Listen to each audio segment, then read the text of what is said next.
Well, there are a lot of reasons for excitement, but I think that there are just two main ways to be excited about Warframe Empyrean. Three main ways to be excited. I'm excited because I'm finally going to cash in on this pirate branding by hijacking some spaceships and becoming Space King of the Pirates. I mean ninjas. I mean Hydroid. I mean ninja pirates. Space ninja pirates. If you aren't excited about that, you're probably either confused or skeptical, and in this video, I'm going to talk about how you can stop being whichever of those things you are instead of excited, so that you can be excited. Okay, actually, I'm mostly just approaching this from the new player and less new player perspectives, but, you know, injecting humanity. We're just going to talk for a bit, so if you'd like to get a snack and relax, or listen on the job. Part 1. Confusion. Warframe is a game in a genre about ninjas in space that do the stuff with the things, and it's getting an update probably in about 3 months called Warframe Empyrean, which will contain some more things with which to do the aforementioned stuff. To make a long story probably longer, you have plenty of time to get up to speed for Warframe Empyrean if you don't currently play Warframe. Warframe is free and at times complicated, but a lot of fun, and I live stream it on Twitch all the time, so if you have any questions, you can ask me directly. But of course, I also have lots of videos on the subject, this category of subjects, the complicated parts. Playlist linked in the below place, go check it out, but we'll also revisit that later. Warframe Empyrean, what with its customizable pilotable squad-holding spaceships called Railjacks, will not be strictly speaking a new player update, but we don't exactly know how it's going to be implemented, and again, no matter what, you have plenty of time to get up to speed. Just install the game. Whenever you need to know something, check the wiki first, and then check that playlist. This isn't what I meant by coming back to that later, I'm kind of joking, but mostly I'm not. I'm going to spend some of this time leading up to Empyrean to release some new player-oriented content.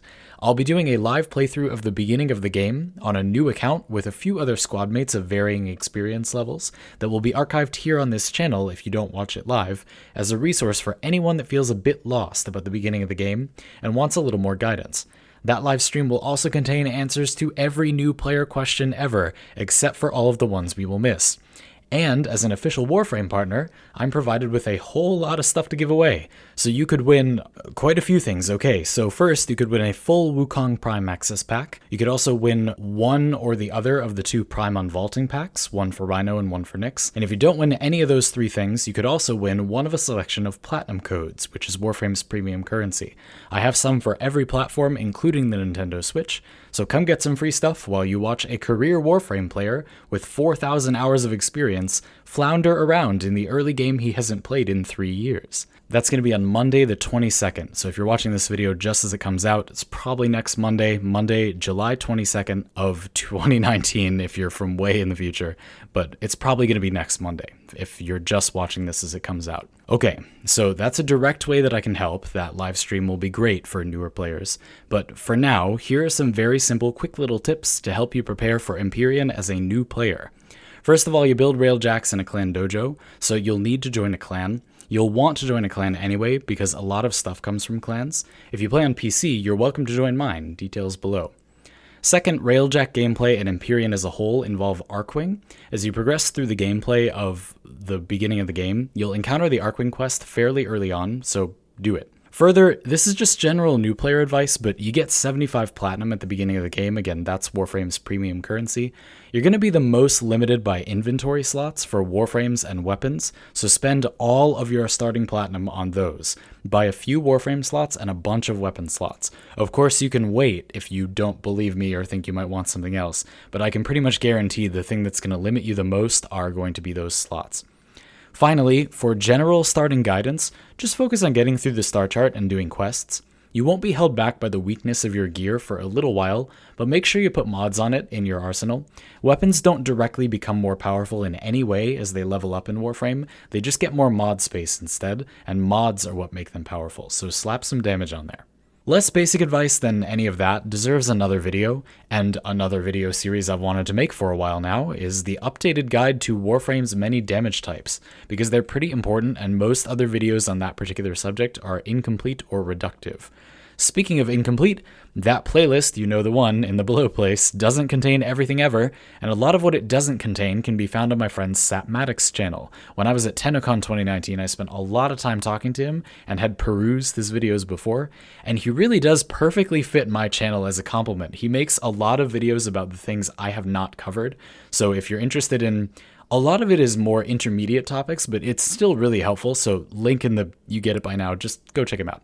And speaking of other Warframe content, Haphazard Transition, Part 2, Skepticism.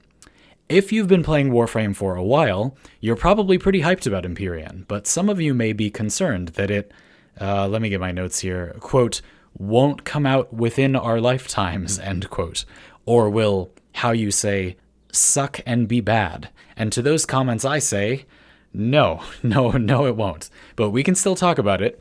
I'll address some reasonable concerns and then talk about how you can prepare for Empyrean as an established player. Some of you are likely very skeptical, while others of you are just a little wary but still excited. So yeah, Warframe is in a weird place, right? There's a lot of new stuff and a lot of old stuff, a lot of new ideas that want to be pushed further, and a lot of old systems that want updating. And what we've gotten for the past year and a half or so is a decided focus on both of those things. Nearly every weapon in the game has had its stats, if not its very mechanics, retouched, and soon we'll see that process complete with Melee 3.0. No idea when that's happening at this point, but it was on the whiteboard, so we'll assume this year. There's also that sick new player trailer, which you should go watch. So I guess that's getting reworked, overhauled this year. That would be good. I'll definitely be doing another new account playthrough of that when it's finished. And to finish this thought, there's a bunch of new stuff too, but the concern I've heard the most is that Empyrean won't offer any new endgame fix. Railjacks will be badass, but the content you do in them may not be challenging enough for some tastes, and Warframe's relationship with challenge is already complicated. As godlike space ninja pirates, we aren't often in much danger. You know, it's not so much that you're gonna die personally, it's usually more that you have some other invariably more vulnerable objective to protect. And as a frame of war, you must learn to defend. Which is noble, but again, results in an interesting gameplay experience where it's not you that's going to die, it's usually something else. Anyway, my feeling is that Railjacks will offer ways for our developers to create challenging scenarios that don't rely on raw numbers. There will probably be a lot of things to do at once, rather than a single enemy with a huge health bar. We'll see, but I think it's a good sign, and as an aside, I think there's room to incorporate some form of rating into Railjack gameplay pretty elegantly. For those of you that were more skeptical, I hope I provided another perspective, and for those of you that are just a little wary, I hope that got you more excited. If you remember nothing else about Digital Extremes, remember that they are a developer that iterates. When new things come out, they get iterated. There are further changes. The initial state that something comes out in on patch day is not how it's going to be forever. There's a lot of games that are like that. This is not one of them. Now, having said all of that, as established players, we can spend this time preparing next-level fashion frame and quality-of-life upgrades for our account for Empyrean. I've been farming Ephemeras for the last few weeks. I recommend going for Blazing Step last, that's the one from Elite Sanctuary Onslaught, because we've had word that ESO is getting a drop table rework soon. Blazing Step's drop rate is really low right now, and it can only go up. You can prepare for Ephemeras you don't have yet by farming the corresponding Warframe systems you'll need. So for Blazing Step, you could go get the Ember systems now, for example. I also think that any large Warframe update is a good time to try out some new builds, so that you have options when the new content hits. To help you with that, I'll be dedicating the whole month of August to a huge variety of builds, in a glorious fight to the death right here on my channel. You'll hear more about that pretty soon. We're coming up on 30k subscribers here. Whether you're new to our community or you've been around for a while, thank you for your support. Other than that, I think it's quality of life that you may want to prepare. Dust off some weapons that you really enjoy using or that make your life easier. Make some specters you might enjoy. I recommend Octavia and Nidus specters for some nice utility. Consider picking up Pax Charge on a kit gun for infinite ammo on a powerful weapon. The Plinks and the Cycron also have rechargeable magazines, but don't have both critical chance and status chance. They're a little weaker. For a non-kit gun option, the relatively new Fulman is a powerful primary rechargeable magazine weapon, great built with either corrosive or hunter munitions. You could even try building gas for the primary fire. On balance, because Empyrean is supposed to tie the game together, I don't think it's an update that you need to prepare for a lot, but it is a moment in Warframe's history. We're nearing a complete package where every system in the game has been tuned and retuned and connects to the rest. We're not there yet, but we're getting close. Last year's motto from Fortuna was "We all lift together," but I think that describes Empyrean even better. Between the next Warframe, Speedy Boy Gauss, Melee 3.0, hopefully, Empyrean, so that means Railjacks, visual refreshes, Kuva Liches, Squad Link, I'm sure a lot more, Nightwave Season 3, more reworks for older Warframes, so we know that Vauban is coming at the very least, that new player experience rework, Grendel, the fame after Gauss, and finally the Duviri Paradox and the new war, all slated for this year. It's like if we get half of that, it's going to be awesome. There are a few things not listed there that I think need minor tweaks, but we're pretty close.